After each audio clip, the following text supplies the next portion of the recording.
This weekend, Busan becomes the center of gravity for BTS and the whole ARIRANG era. If you're just joining us, the 2026 FESTA rollout was already tying the 13th anniversary to the ARIRANG era before we even got to Busan. Run BTS 2.0 put the members back in that reflective group mode. Come Over and the side film gave fans fresh anniversary material, and Busan's purple citywide activations made it clear this was turning into more than a standard tour stop. This is BTS Daily, and today we've got UPI spelling out the Busan stakes, plus a merry-go-round MV finally getting its spotlight. Liz, let's land it. This one's from UPI.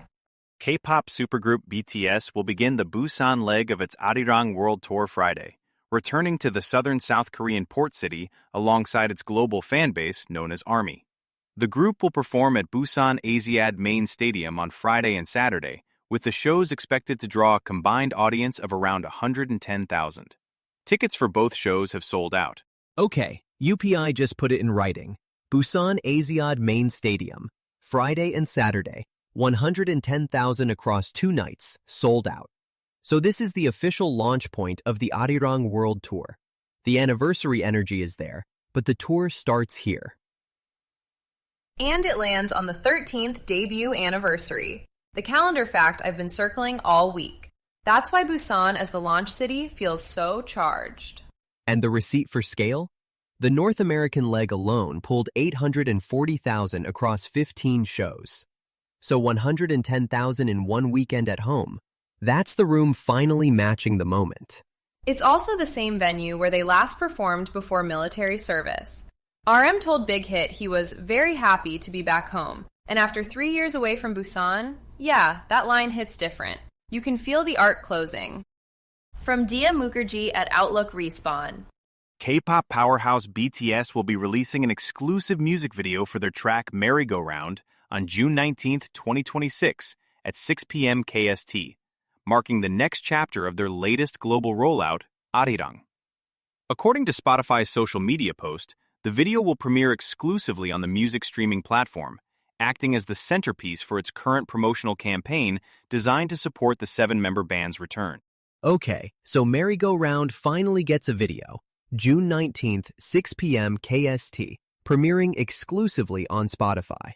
And here's the part that gets me. This track was buried on the deluxe vinyl of ARIRANG. Which is the whole story for most of us, Joey.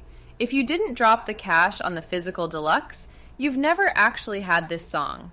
June 19 is the first time ARMY can just press play. Sure, but exclusive on one platform means somebody's locked out. If you're not on Spotify on the 19th, you're waiting. That wrinkle's gonna sting some people. It will. But after the Busan launch we hit up top, this feels like the gentler beat of FESTA 2026. A deep cut getting its moment, with the platform stuff sitting in the background. A deep cut earning a visual. The label looked at a vinyl-only track and went, nah, this one deserves a video. That tells you something about how much they're feeding this era. Okay, so Busan is Jimin's hometown, we all know that. But how much of this is really about the hometown show angle? And how much is BTS choosing Busan because they want to plant a very specific flag there? Yeah, it's more than hometown framing. Start with the calendar. Per the Korea Times, these Busan shows land right on BTS's 13th debut anniversary. So the timing is clearly a milestone marker. Then there's the scale. Yonhap has both nights at Busan Asiad Main Stadium sold out. Around 110,000 people combined. The title matters here too. Per KPBS and CBC Arts, ARIRANG is one of the most politically loaded folk songs in Korean history. It was used as cultural resistance during Japanese colonial rule, and it crosses regional and ideological lines across the peninsula. So bringing BTS back to Korean soil under that banner in a port city, away from the capital, reads like a statement about who BTS belongs to and where Korean identity gets rooted. And there's an industry piece underneath it. As one report framed it, BTS is basically testing whether a Korean city outside the Seoul metro can anchor major K-pop touring at all, which matters when the capital region holds more than half the country's population and most of the industry machinery. So if the album itself is already connecting ARIRANG, the folk song, to Korean cultural survival, there's even that Howard University recording angle from 1896. Does performing under that title in Busan specifically sharpen the post-military identity framing? Or are fans maybe adding that onto what started as a logistical choice? I think it's probably both, and the group seems aware of that tension.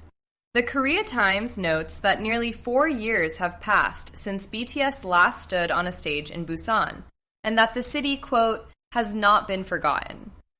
Going forward, I'm watching whether this Busan bet shifts K-pop touring norms more broadly, because 2 sold-out stadium nights outside Seoul would be hard for other acts and agencies to ignore when they route their next Korean run.